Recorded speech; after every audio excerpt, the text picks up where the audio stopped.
കോട്ടയം ആസ്ഥാനമായുള്ള ട്രാവൻകൂർ സിമൻസിൻ്റെ കാക്കനാടുള്ള 1.13 ഹെക്ടർ ഭൂമി വിൽക്കുന്നു. ട്രാവൻകൂർ സിമൻസിൻ്റെ സാമ്പത്തിക പ്രശ്നങ്ങൾ മറികടക്കുന്നതിന് വേണ്ടിയാണ് സർക്കാർ ഉടമസ്ഥതയിലുള്ള പൊതുമേഖലാ സ്ഥാപനത്തിൻ്റെ സ്വത്തുവകകൾ വിറ്റുതുലയ്ക്കുന്നത് എന്നാണ് വിശദീകരണം.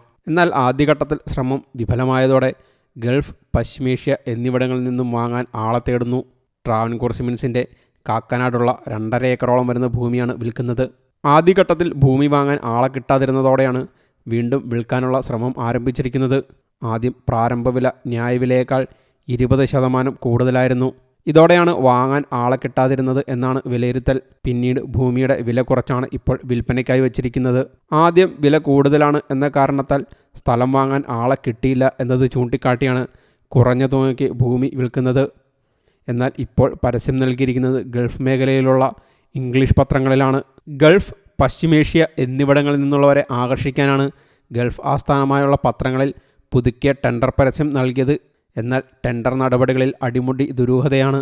2024 ജനുവരി 1 സർക്കാരിൻ്റെ ഈ ടെൻഡർ വെബ്സൈറ്റിൽ ടെൻഡർ ക്ഷണിച്ചുകൊണ്ടുള്ള പരസ്യം നൽകിയിരിക്കുന്നത്. എന്നാൽ വെറും ദിവസങ്ങൾക്കുള്ളിൽ ആളെ കിട്ടിയില്ല എന്ന പേരിലാണ് ഗൾഫ് പത്രങ്ങളിൽ വീണ്ടും പരസ്യം നൽകിയിരിക്കുന്നത്. സാധാരണ ടെൻഡറുകൾ വിളിച്ചു കഴിഞ്ഞ് ആരും മുന്നോട്ട് വന്നില്ലെങ്കിൽ മാസങ്ങൾ കഴിഞ്ഞിട്ടായിരിക്കും റീടെൻഡറുകൾ ക്ഷണിക്കുന്നത്. എന്നാൽ ദിവസങ്ങളുടെ വ്യത്യാസത്തിലാണ് ഇപ്പോൾ റീടെൻഡർ ക്ഷണിച്ചിരിക്കുന്നത്.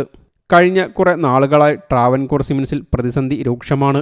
പ്രതിസന്ധി മറികടക്കാൻ സംസ്ഥാന സർക്കാർ അടിയന്തര ധനസഹായം നൽകുമെന്ന് പറഞ്ഞെങ്കിലും കാര്യമായി ഒന്നും ചെയ്തിട്ടില്ല. അസംസ്കൃത വസ്തു വിതരണക്കാർക്ക് കുടിശ്ശികയടക്കം വലിയ തോതിൽ നൽകാനുണ്ട്. പ്രവർത്തന മൂലധനത്തിൻ്റെ അഭാവം ഉൽപ്പാദനത്തെ സാരമായി ബാധിച്ചതാണ് വിലയിരുത്തൽ.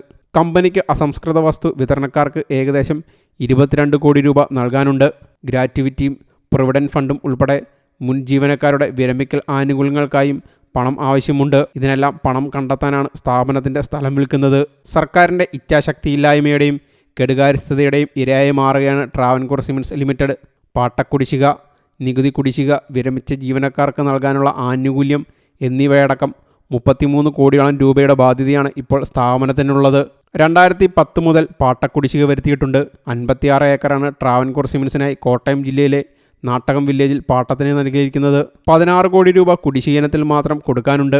വിരമിച്ച ജീവനക്കാർക്ക് നൽകാനുള്ള ആനുകൂല്യങ്ങൾക്കായി 6 കോടിയോളം കണ്ടെത്തണം. ഇതിനു പുറമെയാണ് ബാധ്യതകൾ വേറെ. എന്നാൽ കമ്പനിയുടെ നടത്തിപ്പിലെ പാകപ്പിഴകളാണ് ഇപ്പോഴത്തെ പ്രതിസന്ധിയുടെ ആഴം കൂട്ടിയിരിക്കുന്നത്.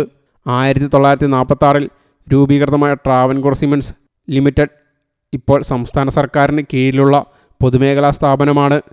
വേമ്പനാട് വൈറ്റ് സിമൻസ് എന്ന പേരിലാണ് ട്രാവൻകൂർ സിമൻസ് അറിയപ്പെടുന്നത്. ഇതുകൂടാതെ വോൾപുട്ടിയും ഇപ്പോൾ നിർമ്മിക്കുന്നുണ്ട്. 200 ജീവനക്കാരുണ്ട്. ഇവരുടെ ശമ്പളവും ആനുകൂല്യങ്ങളുമാണ് പ്രധാനമായും പ്രതിസന്ധിയിലായിരിക്കുന്നത്. News desk, you talk.